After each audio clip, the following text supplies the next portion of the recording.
The unthinkable just happened. In a stunning escalation that no one saw coming, not even former President Donald Trump, America's oldest and closest ally, has slammed the door on decades of partnership. Canada has not only walked away from a historic $19 billion military deal with the United States, but it has also officially declared the end of what Prime Minister Mark Carney calls an era of blind allegiance. This isn't just about trade. This isn't just about tariffs. This is about the crumbling of a relationship that defined a century of North American diplomacy. And behind the chaos lies a dramatic web of economic destruction, political rebellion, mass protest, and a global realignment that could alter the very foundation of Western power. In this special report, we break down the truth behind the chaos, from collapsing auto factories in Michigan and Mexico, to historic boycotts, to NATO allies jumping ship. And it all begins with one date burned into the memory of both nations: April 2, 2025. The day Trump declared America's economic liberation, and Canada called it its termination. April 2nd was supposed to be a celebration. That morning, Donald Trump proudly stood before a crowd of loyal supporters and introduced what he called a bold step toward American independence: sweeping new global tariffs. No more unfair trade, no more foreign handouts. America will no longer be a doormat, Trump declared. This is Liberation Day. But just hours later, Canada responded with thunder. Prime Minister Mark Carney, standing before the Canadian Parliament, delivered a speech unlike any in modern North American history. Liberation for them means termination for us, he declared. The United States is no longer a predictable partner. We will not gamble our economy, our sovereignty, or our people's future on the whims of one man. That same afternoon, Canada announced a full suspension of its $19 billion contract with the US for 88 F-35 fighter jets, triggering a global defense industry shockwave. It was more than a policy change, it was a message. The era of automatic US-Canada cooperation was over. What followed next was a chain reaction of economic devastation. Within 48 hours of the tariff announcement, the Dow Jones plummeted over 1,000 points. The Nasdaq fell into the red. Over $2.3 trillion in market value was wiped from global stock exchanges. Retirement accounts, 401ks, and savings across the US began hemorrhaging value. Companies tied to international supply chains were the first casualties. Stellantis, the multinational automaker, announced mass layoffs. Nearly 900 workers at facilities across Michigan and Indiana alone. Production halted at Canada's Windsor plant. Mexico's Toluca plant extended its shutdown indefinitely. Why?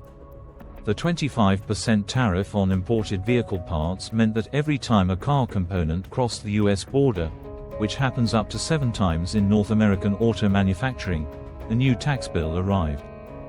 Vehicles that once cost $25,000 to produce were now $31,000. And consumers were about to feel every cent of it. The American consumer, already battling rising inflation, got slammed again.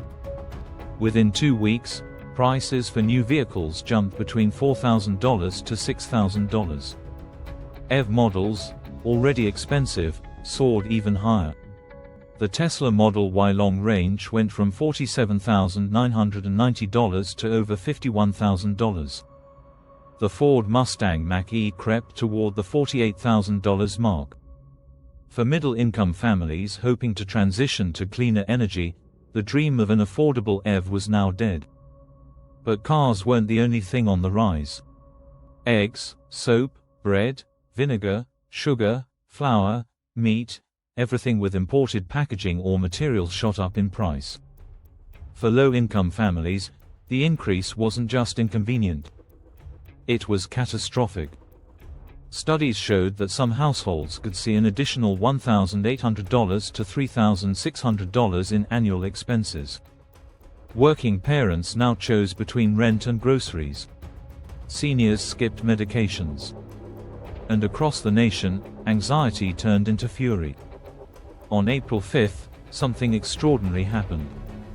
Across all 50 US states, in more than 1,300 cities, Americans from every political background flooded the streets. What began as spontaneous marches in cities like Denver, Minneapolis, and Atlanta quickly became a national movement. No political party organized it. No corporate sponsor funded it. There were no campaign speeches, no red hats, no blue signs, just ordinary people with handwritten posters, chanting, "Hands off our democracy." The slogans spread like wildfire: hands off public education, hands off our healthcare, hands off workers' rights, hands off the truth. Republican strongholds like Montana and Alaska saw hundreds of coordinated rallies. Even traditionally conservative counties turned against their own representatives. At one Indiana town hall, over half the attendees walked out in silent protest. This wasn't just about tariffs anymore. It was about leadership. Or the lack of it. Even Trump's media empire began to crack. Fox News, once a bastion of unwavering support, showed signs of fracture. On live television, anchor Maria Bartiromo grilled the White House press secretary over the tariff justification. First you said it was about trade, then fentanyl, then currency manipulation, now food testing. What is the real reason? No clear answer came. And viewers noticed. Polls showed a sharp drop in Trump's economic approval rating, dipping below his 2017 levels. Even longtime loyalists like Sean Hannity began hedging their commentary. The era of total media loyalty was over. While America burned through headlines and outrage, Canada went to work. With the US no longer seen as a reliable partner, Canada began laying the foundation for a post-America alliance. Prime Minister Carney signed new strategic trade agreements with France, Germany, South Korea, and Australia. Talks with the EU advanced toward a shared clean energy framework. On the military front, Canada began pursuing the Swedish Saab Gripen fighter jet, more cost-effective, easier to maintain, and tailored for Arctic conditions. The decision wasn't just technical. It was symbolic. As Carney declared, "We are done building our defense on the shifting sands of American politics." Canada's move sparked a domino effect. Portugal, another NATO ally, pulled out of its F-35 deal. Germany paused its joint training programs with the US. South Korea demanded clarity on long-standing bilateral treaties. Even Australia, often America's most loyal security partner, launched a new Indo-Pacific defense alignment plan without Washington's input. Meanwhile, the European Union rolled out the Rearm Europe initiative, an €800 billion defense acceleration plan aimed at reducing dependency on US military hardware. The CEO of Rheinmetall, one of Europe's biggest defense firms, declared, "This is the dawn of European self-reliance." All of this, just days after Trump's tariff blitz.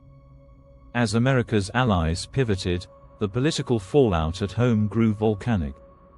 Congressional hearings erupted with fiery debates.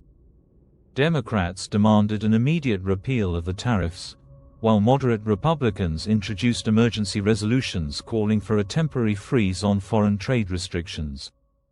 But Trump doubled down. He took to Truth Social, calling Canada's decision a betrayal, and labeling the protests fake news propaganda. He even reposted a satirical article suggesting that Western Canada wanted to become the 51st US state, further stoking the flames. That post backfired. It only fueled more Canadian backlash. Social media erupted with #ChooseCanada trends. Vegas casinos reported a 70% drop in Canadian tourist bookings. American retail chains saw sudden boycotts north of the border. While Washington spun its wheels, the American people reached a boiling point. At a town hall in Virginia, a lieutenant governor's dismissive comment, "If you've never had a job, what do you have to fight for?" went viral and triggered a firestorm. In Maine, An empty chair stood as a haunting symbol of absent leadership after Senator Susan Collins skipped a critical forum. Across red and blue states alike, people weren't just angry, they were exhausted. Some called it the Great Unmasking, a moment when Americans realized the systems they once trusted were no longer serving them. Healthcare, housing, wages, education, all trapped in partisan gridlock, while basic costs soared. And the catalyst for this nationwide reckoning? A tariff policy that lit the match. What lies ahead is unclear. The US remains the world's largest economy. Its influence still runs deep. But the aura of infallibility has cracked, not just abroad, but at home. The narrative of American dominance has collided with the reality of fragile alliances, strained industries, and the population on edge. Canada, once the faithful neighbor, is charting its own course. Europe is preparing for an era of autonomy.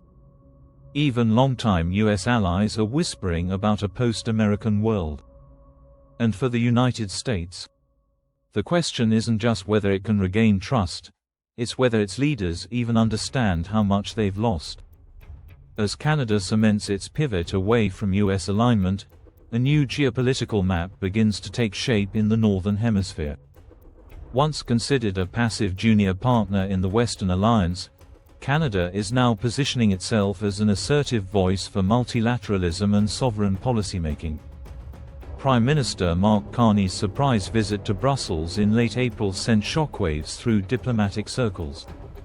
During a joint press conference with European Commission President Ursula von der Leyen, Carney announced the preliminary formation of a Northern Economic Compact, a cooperative framework involving Canada, the EU, Norway, and Japan, focused on clean tech innovation, Arctic energy infrastructure, and digital trade. "We will not sit idle while protectionism spreads like wildfire," Carney said. "We choose partnership over provocation, sustainability over isolation, diplomacy over demagoguery." Analysts quickly dubbed the move NAFTA 2.0, without the US. In a major departure from the old North American power balance, Mexico expressed early interest in joining the pact, citing exhaustion over Washington's erratic leadership. Japan and Germany both pledged to contribute development funds to clean lithium supply chains in Quebec and British Columbia. Back in Washington, Trump escalated his rhetoric. In a fiery address at a rally in Ohio, he vowed to restore American economic purity, and accused Carney of colluding with foreign globalists to sabotage the US middle class. His base roared. But outside that arena, alarm bells rang louder. Wall Street analysts warned that continued alienation of key allies would drive capital flight, already in motion as multinational companies rerouted contracts to European suppliers. A Bloomberg report revealed that nearly 14% of US companies operating internationally had begun strategic decoupling from US-Canada logistics lines. Meanwhile, Trump's National Economic Council floated the idea of extending the 25% tariff to include agricultural imports from Canada. If enacted, it could destroy American food manufacturing chains that rely on Canadian wheat, poultry, and dairy. "We'd be cutting off our own limbs," said economist Clara Yu, a former advisor to the IMF. Tariffs this broad would devastate our rural communities. The political cost would be unimaginable. Across the continent, the effects became more visible and more personal. In Detroit, production lines halted. Hundreds of factory workers were furloughed. Independent repair shops in upstate New York reported weeks-long delays in getting parts for common vehicle repairs. Canadian truckers who once made daily border crossings to deliver critical components now sat idle, their contracts cancelled or rerouted. A Toronto-based logistics company told CBC that 30% of its American business had vanished overnight. Worse still, Canadian rail operators had begun shifting priority away from US routes toward new corridors connecting western provinces to Pacific export ports, cutting American cities out of the loop. Consumers, once told that tariffs would strengthen US industry, now saw barren shelves, delayed shipments, and higher prices. In Arkansas, a local TV station ran a viral segment showing a family's monthly grocery bill increasing by $230, a spike driven almost entirely by cross-border cost inflation. As trade collapsed, energy became the next battleground. In a historic move, Canada finalized an agreement to redirect $104 billion in oil exports from the US to China and the EU. The Trans Mountain Pipeline, long mired in legal red tape, was fast-tracked with European funding to prioritize non-US markets. Gas prices in the US skyrocketed, especially in northern states. In Minnesota and Michigan, the average cost at the pump jumped to $5.89 per gallon. Public outcry was swift and fierce. Even Trump's strongest energy supporters were caught off guard. A scathing editorial in the Wall Street Journal read, "We told Americans we'd achieve energy dominance. Instead, we're watching our supply lines collapse while our allies look elsewhere. This isn't strategy, it's surrender." As America's political discourse grew more chaotic, Canada experienced a rare surge of national unity. For the first time in decades, polling across all major provinces showed overwhelming support for Prime Minister Carney's international stance. Political adversaries from both the Liberal and Conservative parties came together to pass a bipartisan resolution rejecting US pressure and affirming Canadian sovereignty. A new billboard campaign, "Choose Canada," spread not just across provinces, but even into American border towns. The slogan quickly became a symbol of defiance against Trump-era economics. On social media, Canadian influencers and celebrities joined in. Celine Dion posted a video captioned, "Respect isn't negotiable." Actor Ryan Reynolds shared a clip from his hometown of Vancouver with the caption, "Home's got our back." It wasn't just messaging. It was identity. And it was resonating far beyond Canada's borders. While Trump ramped up isolationist policies, a surprising coalition was forming. Leaders from Germany, France, Australia, Japan, and South Korea announced a summit, not in Washington, but in Ottawa. The agenda? Charting a cooperative future for the post-American global order. White House officials downplayed the summit.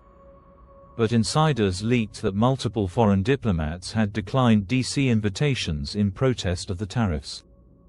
The optics were devastating. In Ottawa, Carney welcomed each head of state personally.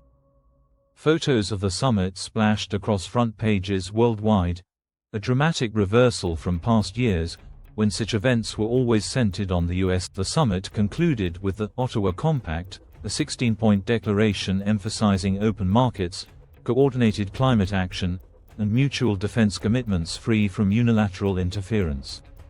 It was a blueprint for a new world, one where the US was no longer at the center. By mid-May, the cracks in Washington's foundation became chasms.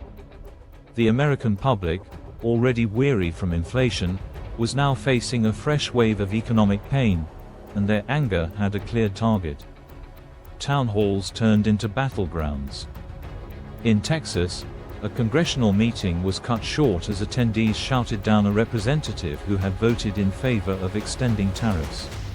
In Pennsylvania, a spontaneous flash protest broke out in front of a grocery distribution hub, where a dozen trucks sat idle, delayed by customs bottlenecks with Canada.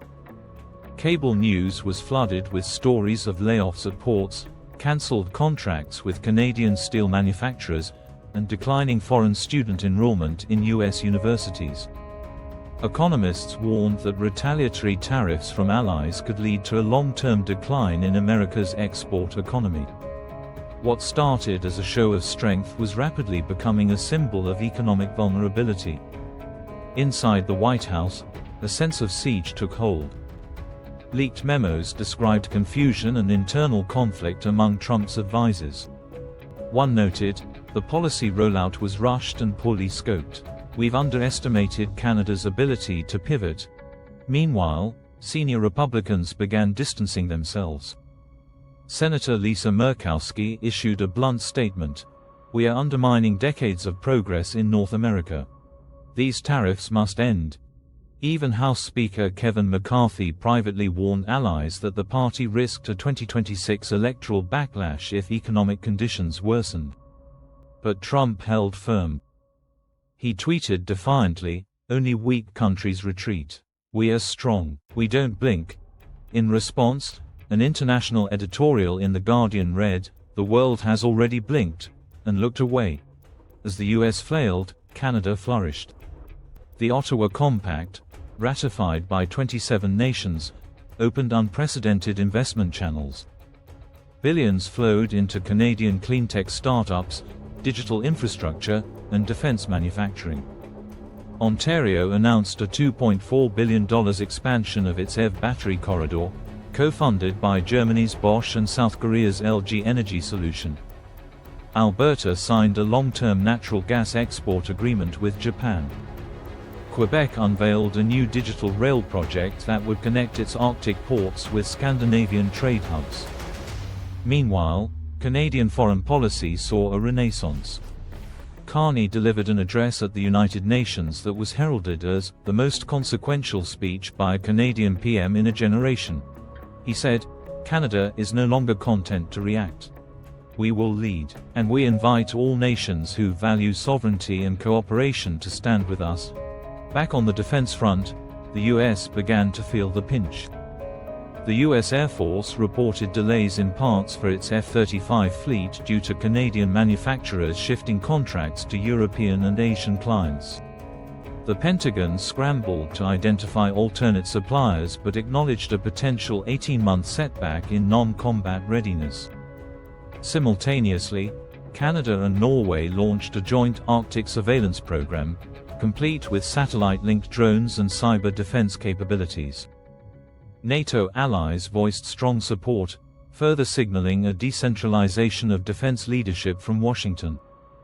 In an extraordinary move, the UK's Ministry of Defence even floated the idea of joint command exercises with Ottawa as a lead partner, a role historically reserved for the US. Back in the US, the narrative battle was intense.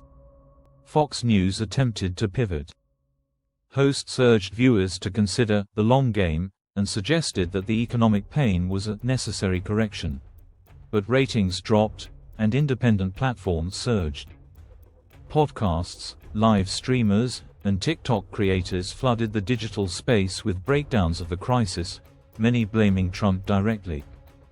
Hashtags like #TariffReckoning and #TerminationDay trended for days. Footage of abandoned warehouse sites and furloughed workers went viral. And then came the moment that shifted the optics entirely. A viral video of a Michigan family, once enthusiastic Trump supporters, breaking down in tears as they packed up their belongings, unable to pay rent after the auto plant closed. The clip ended with the father saying, "He promised us jobs. He gave us tariffs." By June, momentum had shifted. Quietly at first, then loudly, members of Congress from both parties began forming an emergency bipartisan caucus to repeal the most severe tariff policies and re-establish trade talks with Canada. Behind closed doors, diplomats from both countries began exchanging back-channel messages. But Canada's position had hardened. "We're not returning to the old table," one senior official told Reuters. "If they want dialogue, it has to be on new terms, as equals." Meanwhile, a Pew Research poll showed that for the first time, more Americans viewed Canada as a stronger international moral leader than the United States. The implications were staggering. Allies were not just pivoting, they were rethinking the very foundation of global leadership. By July, the global response had solidified. At the World Economic Forum's emergency session in Zurich, dozens of nations signed a letter of intent to join a new trade bloc centered on the Ottawa Compact. Among them were New Zealand, Brazil, Finland, Vietnam, Kenya, and the Netherlands. The US was conspicuously absent. Its delegation left early, citing ideological differences. But what they left behind was a room that no longer looked to Washington for leadership. Trade flows adjusted. Banking corridors shifted. Military exercises were redrawn. And through it all, the central question was no longer what happened, it was how long had this been coming. As summer approached, the dust began to settle, not on the crisis, but on the age that had created it. In Washington, impeachment whispers had begun to circulate, not over a scandal, but over the economic fallout. In Ottawa, global dignitaries continued arriving weekly to negotiate new alliances. What was once a bilateral trade dispute had become a cultural, economic, and strategic turning point. The world had reshuffled. The balance had tipped. And in the silence left behind, one phrase echoed from both sides of the border: nothing will ever be the same again.